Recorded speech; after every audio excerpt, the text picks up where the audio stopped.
and welcome to the Observations podcast, and welcome back to our series on famous by-elections. Today, we'll be talking about the by-election for Copeland in 2017. Less than a year on from the Brexit referendum, there was a lot of motion in British politics. In just the previous 6 months, David Cameron had resigned as Conservative Party leader and Prime Minister, and Theresa May, having won the Conservative leadership election, had become the new Prime Minister. As for the constituency, Copeland had long been a Labour stronghold, returning Labour MPs from its creation in 1983, and even its predecessor seat had been held by Labour since 1935.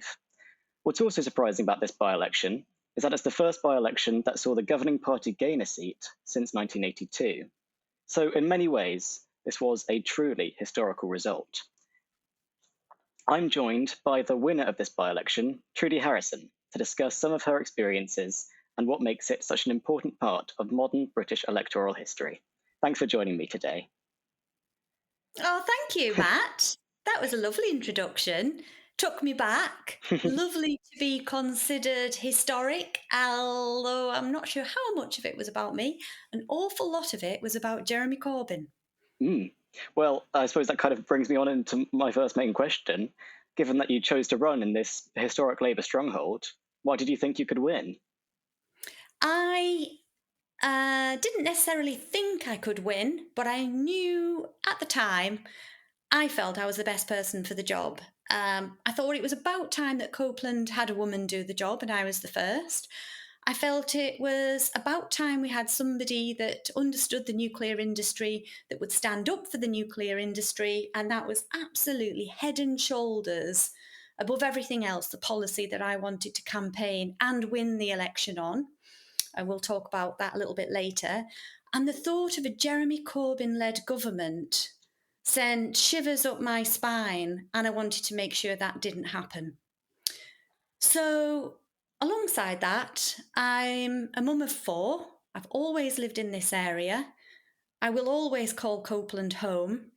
My husband works in the nuclear industry. It absolutely puts the food on so many of the tables in West Cumbria. So that does remain a really important thing. But he's also a blue-collar worker. He's a welder. And I wanted to stand up for those blue-collar workers. And that was part of why I voted to leave the European Union, because I want to see much more appreciation for the skills that we particularly have up north in industries like the steel industry. And I felt well able to champion those industries. And it happened to be what the Conservative Party really needed: a woman, family person, and somebody who would champion common sense industry. Mm-hmm. So moving on into a bit of that campaign then, on the ground, knocking on doors, what do you think were the key issues of the by-election? Was it nuclear and Corbyn? Were those the main two? Yeah, it was definitely nuclear, but to give credit to the Labour Party, they very, very successfully created a campaign that made it as much about maternity services at our local hospital, West Cumberland Hospital. And I must have said this 1,000 times. I was born in that hospital. My 4 daughters were born in that hospital.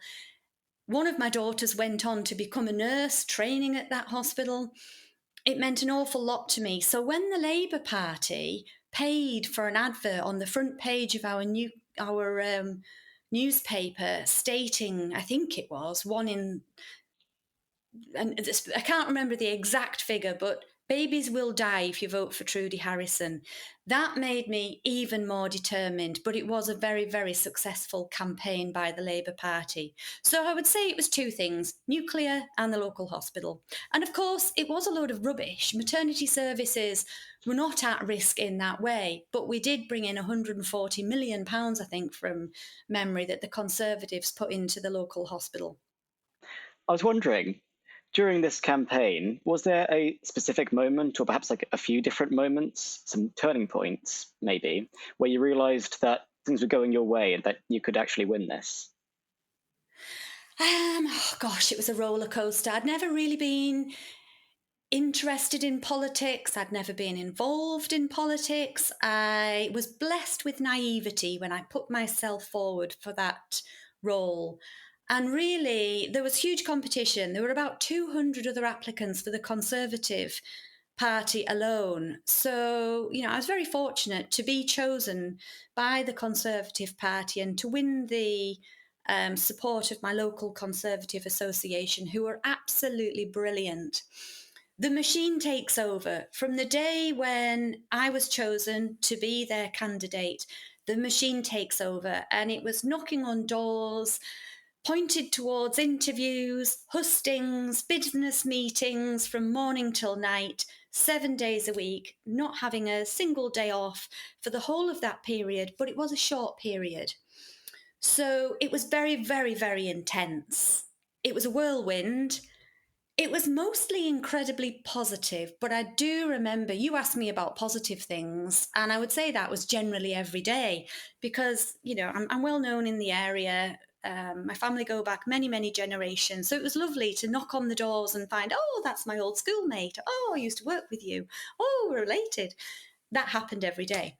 However, there was a terrible moment about 3 weeks before the election would take place, and that was on the 22nd of February 2017, I think maybe the 23rd of February 2017, where there's this concept that you should never fight on the opposition's turf, the opposition being the Labour Party.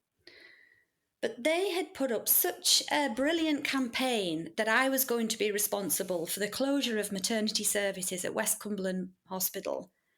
I just could not live with myself if I wasn't able to defend it and fight it to the death. I was absolutely determined that this narrative couldn't be allowed to continue without being challenged. The machine, the Conservative Central HQ, said, don't do that. And I remember going in after a tearful night saying, I either do this my way or you find another candidate. I think they said something along the lines of, I'm afraid it's too late. Your only way out is if you are incapable of basically death, of, taking forward this campaign. So thankfully, they decided to support my desire to fight on the grounds of maternity services, and we put up a right fight at the end. So that was about 2 weeks before, so probably around early February. But it felt awful that my family and friends thought I would be responsible for the closure of that really important unit. Did you initially feel a lack of support from the machine before you went to go and fight it there? No, not at all. I was overwhelmed by the support. I didn't know what good looked like.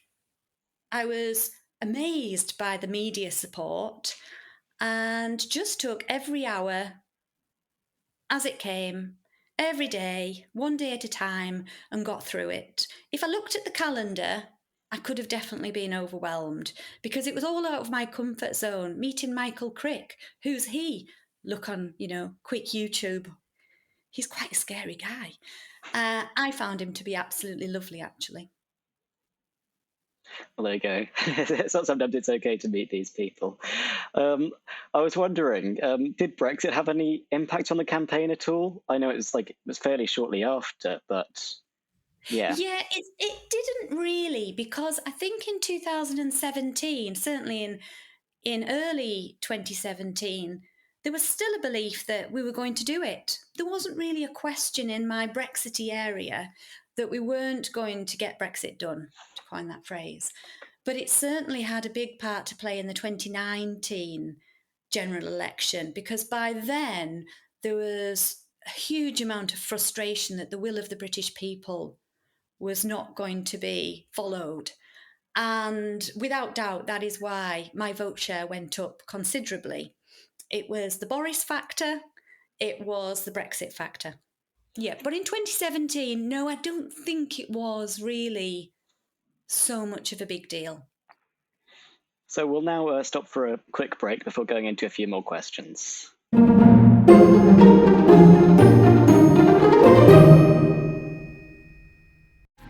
It begins, as it always does, with a vision.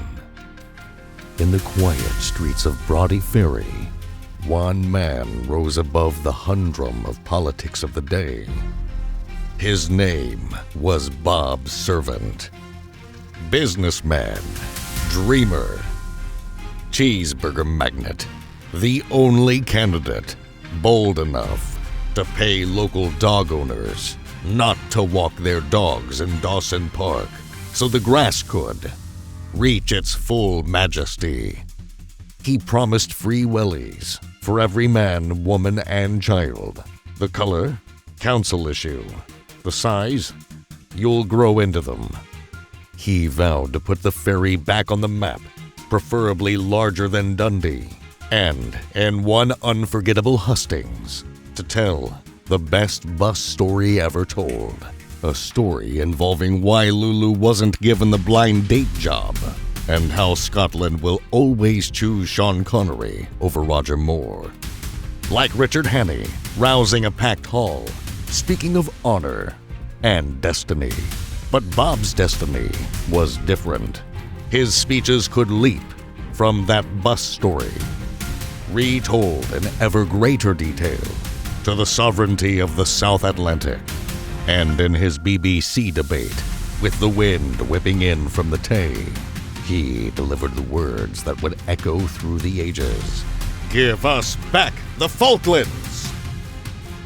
From Dunny-on-the-Wold's single vote to Brodie Ferry's greatest son, we revisit the fictional elections that shaped our screens and the truths they whispered to us all. Brodie Ferry, independent spirit, eternal legend.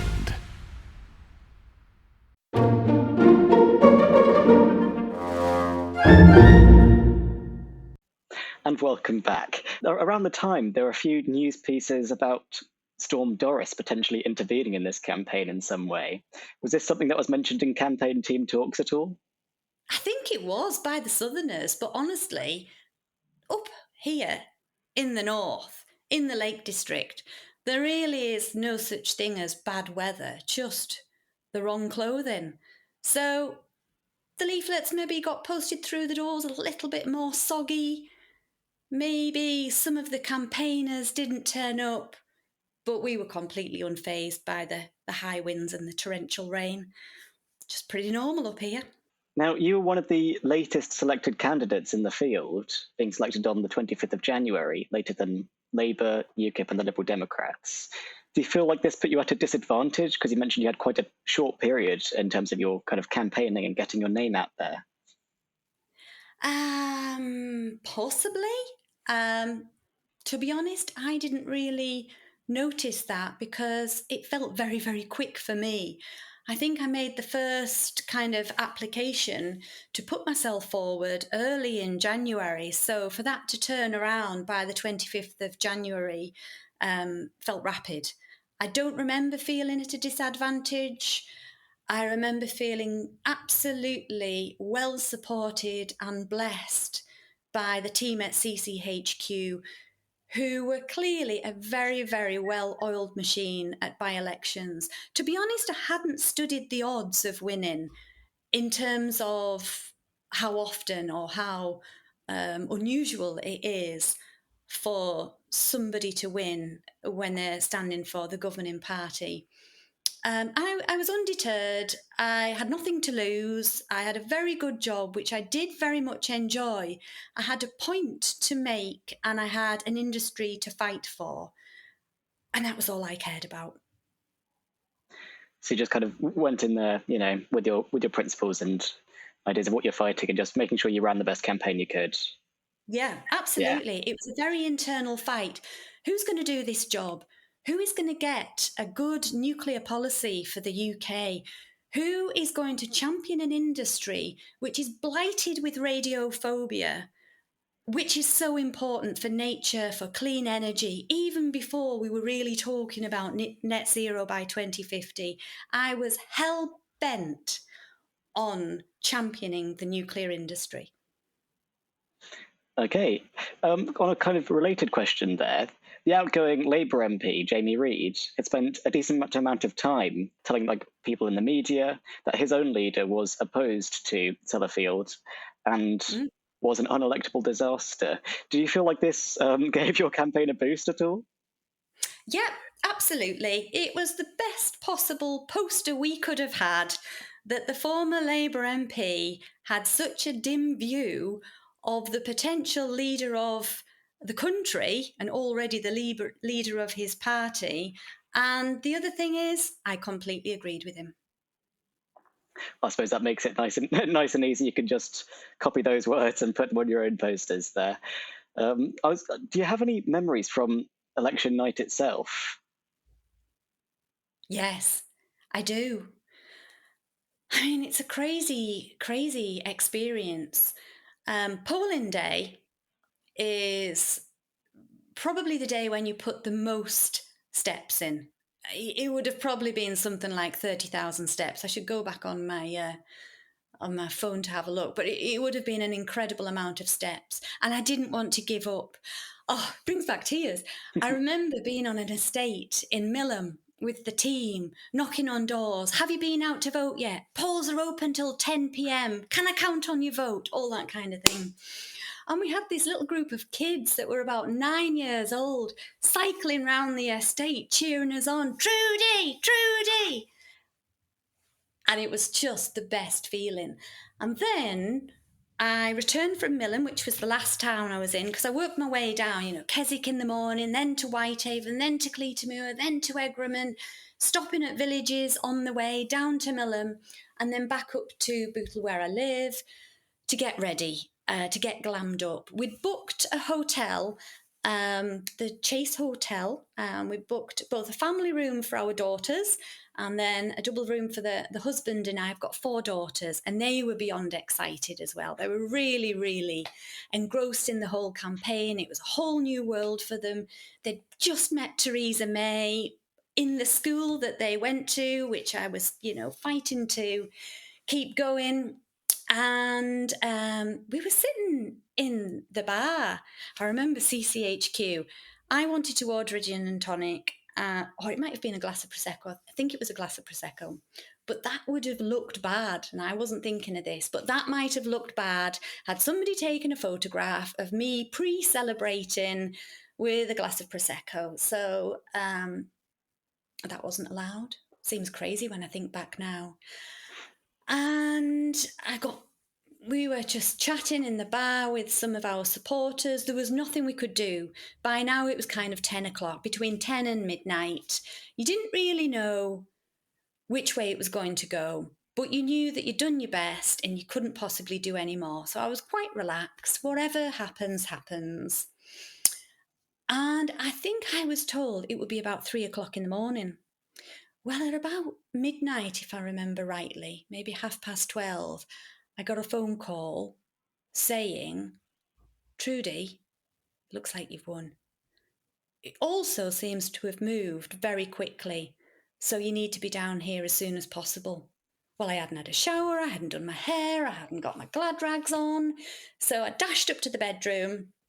I wasn't allowed to tell anybody, but I did ring my mum. My dad was still watching the news, and my mum said, I remember saying, Mum, guess what? I think I've won. Oh my God, I don't believe it. Oh, goodness me. She was mortified. She was really worried what I'd put myself in for. And I won't forget that conversation. Typical of my mum, but I won't forget it. It was quite funny when I look back. Anyway, then me and my husband went into the Whitehaven Sports Centre. We're dazzled by all the paparazzi flashing lights. My husband was absolutely a fish out of water. Also, we weren't 100% whether we'd won. This decision was made looking at piles of voting cards, and you never know whether it's absolutely accurate. So there was still a degree of trepidation. I don't know whether you wanted to know all that information, No, Matt. yeah, this is all quite interesting. Yeah, It was yeah. like therapy, recalling it all. And the best thing, Matt, oh my goodness, the best thing, I didn't know at the time. So I'd won, I'd made a speech. But the way they announce the winnings is they will give out the numbers of votes. So they were called out, and Pat Graham, who is so sadly no longer with us, she was the CEO of Copeland Borough Council. I'm not sure it was her, but somebody was calling out the numbers anyway. And later on, I watched the video back that my 4 daughters had took in the family room at the Chase Hotel, and they'd recorded the telly. Their screams, I'm surprised they weren't heard in London. They were crying, they were over the moon. They did not know what was to come and how hated politicians are, and everybody would be slagging off the mum. However, for that moment, their joy was absolutely tear-jerking to hear it back on the video afterwards. Oh, that's a really lovely anecdote there. Now, often by-elections are big media events. Now, there was also the Stoke-on-Trent by-election happening at the same time. Do you feel like you missed out on any media attention at all, or do you feel like you had plenty going on? Oh, I had too much. Plenty for me. Yeah, definitely. And it's definitely not my comfort zone. That was probably the part of the job that I liked the least. Well, the hatred is absolutely, politics is the part that I hate the most. It's so nasty. But the media attention, I suppose, contributes to that. And I was definitely out of my comfort zone. But I recognised it was a part of the job. I just had to grin and bear. So no, quite happy that there was at least some distraction down south or in Stoke-on-Trent. Moving us forward in time a bit, quite a lot of by-election victories are reversed in the following general election, but you managed to retain your seats. Why do you think that is, considering the Conservatives lost seats in Parliament overall during that general election? And you can imagine my shock, horror, despair, concern when I just got myself an office in the Houses of Parliament. Well, actually, it was in Normanshire North, but on the parliamentary estate. I had one member of staff who was trying her best to rattle through the backlog of 6,000 emails that had accumulated from having my Trudy Harrison at Parliament email address. And I just interviewed for a second member of staff, Rachel Flynn.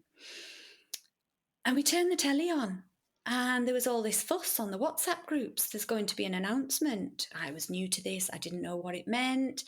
Then there was something about the Conservative emblem being on the pedestal that would be outside number 10, which indicated it was likely to be something to do with a general election. I couldn't believe it.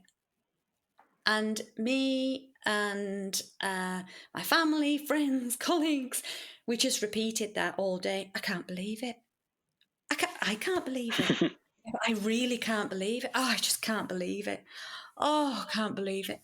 That's pretty much all we said all day. And then we just got on with it. You know, my leaflets were still in the boot, to be honest. I didn't really need to do much. I just recycled the old leaflets, got back out there. It was tough, it was brutal, and it was even more hostile on the maternity services front. And I remember 2:00 in the morning, being in that sports centre car park thinking, I really do not care whether I win or I lose, because this campaign has been brutal, horrible, in the gutter. This is not a world I want to live in. And the downside is if I win, I am stuck with it for the next 5 years. It was awful because you really can't get out of it. You can obviously trigger a by-election. It's hugely expensive. It's just the wrong thing to do, really, unless you really, really have to. And I didn't honestly want to win. It had been so awful, not just for me, but you put yourself forward, and I kind of knew what I was getting myself in for, but I didn't expect the toll it would take on my family and my friends. But I did win. I just had to get on with it. I mean, that says quite a lot about just how much was going on during that period in politics, and they say some of like the toll it can take being in the spotlight like that.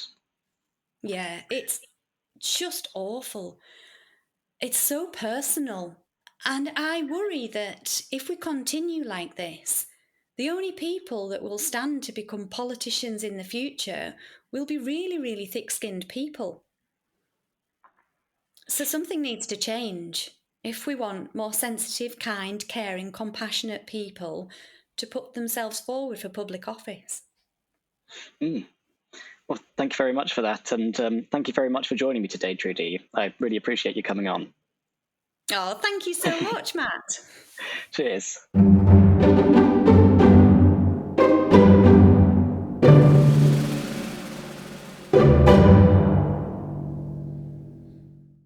The Observations podcast is being brought to you by Democracy Volunteers, the UK's leading election observation group. Democracy Volunteers is non-partisan and does not necessarily share the opinions of participants in the podcast.